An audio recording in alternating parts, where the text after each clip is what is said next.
Hello दोस्तों, आप देख रहे हैं सीनू स्टोरी और वो भी तरुण के साथ। चलिए ले चलते हैं उस डरावनी रोंगटे खरीद देने वाली कहानी की ओर। तो दोस्तों, एक गांव में भोला नाम का लड़का अपनी माँ के साथ रहता था। भोला की माँ लोगों के घरों में काम किया करती थी, जिससे घर का गुजारा चल जाता था। फिर एक दिन भोला की माँ बीमार पड़ गई, जिससे घर का गुजारा भी चलना मुश्किल हो गया था। फिर दिवाली का त्यौहार आ गया। पूरे गांव में सभी के घरों में दिए जलाए, सभी के घरों में रोशनी से सजाया गया था, केवल एक घर को छोड़कर। एक और जहां सभी लोग अपने घरों को खुशियां मना रहे थे, मिठाइयाँ खा रहे थे, तभी भोला मेडिकल से आता है और कहता है, माँ लो दवाइयाँ ले लो। माँ दवाई लेते हुए माँ अपने बेटे से कहती है, बेटा मुझे माफ़ कर दो, मैं दिवाली के दिन तुम्हारे लिए कुछ नहीं कर सकी। कोई बात नहीं माँ, इतना कहकर भोला बाहर चला गया।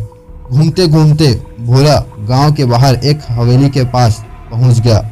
इतनी बड़ी हवेली और इतना अंधेरा देखकर भोला चौंक गया। नजर घूमती हुई हवेली के ऊपरी मंजिल पर पड़ी। हवेली के ऊपरी मंजिल पर एक लड़की थी।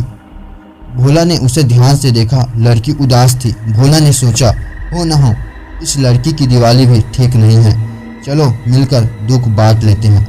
ऐसा सोचकर भोला हवेली के अंदर चला गया। जैसे ही भोला दरवाजे के पास पहुंचा, दरवाज़ा अपने आप खुल गया। पहले तो भोला थोड़ा सा डर गया, लेकिन फिर आगे बढ़ा तो भोला ने देखा कि दरवाजे के पास एक बूढ़ा अंकल खड़ा था। शायद इसी ने दरवाज़ा खोला होगा। भोला ने उस अंकल से पूछा कि दादा, इतनी बड़ी हवेली और इतना सन्नाटा क्यों, जबकि आज तो दिवाली है। बूढ़ा दादा खांसते हुए बोला, साहब अपने काम में हमेशा बिजी रहते हैं, और जो वो खड़ी है वो साहब की बेटी है, उसका नाम सोनी है। साहब ने उसे बाहर जाने से मना किया है, इसलिए जब वो अकेली रहती है तब उदास हो जाती है। भोला हवेली के अंदर जाते हुए तो उसे अजीब सा डर लगता है। भोला जैसे ही आगे बढ़ा, भोला को एक सुंदर कपड़ों में एक स्त्री दिखी। वो स्त्री दिखने में सुंदर थी, लेकिन जैसे ही वो बोली, भोला डर गया। कहाँ जा रहे हो? हवेली की तरफ अपने कदम बढ़ाए तो मैं तुझे खा जाऊंगी। भोला ने गुट निगला और डरते हुए बोला, चुड़ैल आंटी, मुझे मत खाना, मैं किसी को नुकसान नहीं पहुंचाने आया हूँ। मैं तो बस उस लड़की को देखने आया हूँ, प्लीज़ मुझे मत खाना। मैं तो छोटा सा बच्चा हूँ, छोटे बच्चे भगवान का रूप होते हैं, आप कहोगे तो मैं नाच लूँगा। इतना कहकर भोला नाचने लगा। और ये सब देखकर सोनी के चेहरे पर स्माइल आ गई। सोनी वही लड़की थी जो ऊपर चुपचाप उदास बैठी हुई थी। और सोनी बोली कि तुम कौन हो, यहाँ आओ। क्यों आंटी, जाऊं, वो बुला रही है। हाँ ठीक है जाओ, लेकिन मैं यही हूँ, मेरी बेटी को नुकसान पहुँचाने की कोशिश भी मत करना, नहीं तो तुम्हारी खैर नहीं। अरे चुड़ैल आंटी, मैं कोई चोर आतंकवादी थोड़ी हूँ जो कि नुकसान करूँगा, मैं तो खुद नसीब का मारा हूँ। अरे तुम कौन हो? पहले तो तुम्हें कभी नहीं देखा। मैं पास के गांव का ही हूँ, पर तुम रो क्यों रही थी? तुम्हारे पास तो सब कुछ है। सब कुछ होने से क्या खुशियाँ आ जाती है? मेरे पास सब कुछ तो है, लेकिन लोग नहीं हैं। पापा हमेशा बाहर रहते हैं और काम वाली बाई वो घर का काम करती है, उसके साथ मैं क्या खेलूं? पर तुम्हारी माँ कहाँ है? भोला बोला। ये सुनकर सोनी फिर से उदास हो जाती है। क्या हुआ? अच्छा तुम रहने दो, उदास मत हो। क्या तुम मेरे साथ खेलोगी? हाँ, पर मेरे पापा को मत बताना, वरना वो मुझे बहुत डांटेंगे। उन्होंने मना किया है इस घर से बाहर जाने को। ठीक है, मैं तुम्हारे साथ खेलूंगी और किसी से बोलूंगी भी नहीं। फिर दोनों बगीचे में खेलने लग जाते हैं। सोनी को खुश देखकर चुड़ैल बहुत खुश हुई। थोड़ी देर बाद भोला, अब मुझे चलना चाहिए, आज तुम तो अपने घर पर दिवाली के खूब मज़े करोगे। नहीं, मेरी माँ बीमार है और हमारे पास इतने पैसे भी नहीं हैं कि हम घर को सजा सके। इतना कहकर भोला अपने घर की तरफ निकल गया। सोनी फिर अपने घर के अंदर चली गई और उदास होकर सोचने लगी, मेरे पास इतने फटाके होते हुए भी मुझे कोई खुशी नहीं है। अब की बार भी मुझे अकेले दिवाली मनानी पड़ेगी। चुड़ैल सोनी को उदास देखकर वापस भोला के पीछे चली जाती है और उसे रुकाती है। रुक जाओ भोला। अब क्या हुआ चुड़ैल आंटी? मैं तो अपने घर ही जा रहा हूँ और मैंने आपकी बेटी को कोई नुकसान भी नहीं पहुँचाया है।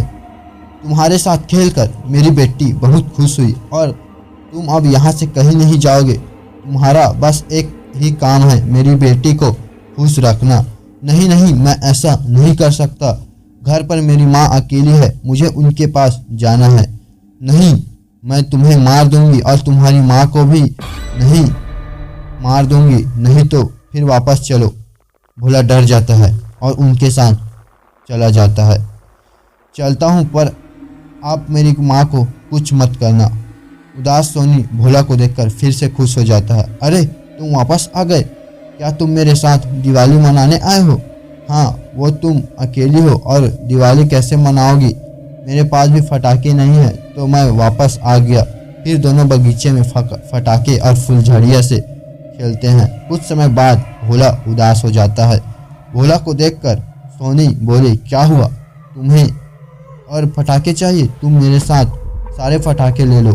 नहीं, मुझे मेरी माँ की चिंता हो रही है और वो घर पर अकेली है। भोला ने अपने घर का सारा हाल सुनाया। सोनी भावुक हो गई। काश मैं तुम्हारी कुछ मदद कर पाती, पर तुम चिंता मत करो, मैं मेरे पापा से बात करूंगी, वो ज़रूर तुम्हारी मदद करेंगे। इतने में वहाँ पर सोनी के पापा आ जाते हैं और भोला को देखकर बहुत गुस्सा हो जाते हैं। नौकरानी को बुलाकर उसे बहुत डांटा। सोनी रोने लगी, इसे कुछ मत कहना, ये तो मेरे साथ खेलने आया है। तुम इसे जानती तक नहीं, कैसे इसको अंदर आने दिया? ये सब देखकर चुड़ैल को गुस्सा आ जाता है और वो सबके सामने आ जाती है। बस करो महेश, तुम्हें अपनी बेटी उदासी नहीं दिखती? अरे चुड़ैल, चुड़ैल तुम कौन हो? मैं तुम्हारी बीवी पूनम हूँ। तुम्हें मरे हो तो कितने साल हो गए, पर हमेशा अपनी बेटी के आस-पास में ही थी मैं। तुम तो अपनी बेटी को टाइम नहीं देते। क्या करोगे इतने पैसे का जब तुम्हारी बेटी खुश नहीं है और तुम्हें दिखाई नहीं देता वो कितनी खुश है? तुम तो इसे खेलने नहीं देते, नहीं बाहर जाने देते। मैं लेकर आई हूँ इस लड़के को। महेश अपनी गलती को एहसास होता है और अपनी बेटी को गले लगा लेता है। फिर सोनी भोला के बारे में बताती है। महेश भोला की मदद करता है और अपनी हवेली में उसे और उसकी माँ को एक कमरा दे देता है। भोला का भी अच्छा स्कूल में दाखिला करवा देता है।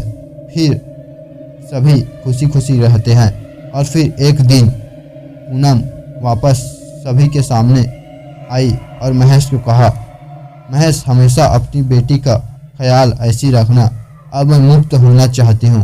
पूनम ने सभी को बाय किया और आकाश में विलुप्त हो गई। तो दोस्तों उसके बाद सभी का हुलिया और दिनचर्या ठीक चलने लगा। तो दोस्तों ये रही अपनी डरावनी कहानी। अगर अच्छी लगी तो प्लीज़ वीडियो को लाइक कर दीजिए, सब्सक्राइब कर दीजिए और शेयर करना बिल्कुल भी नहीं भूलें। तो फिर मिलते हैं अगले वीडियो में, तब तक के लिए गुड बाय।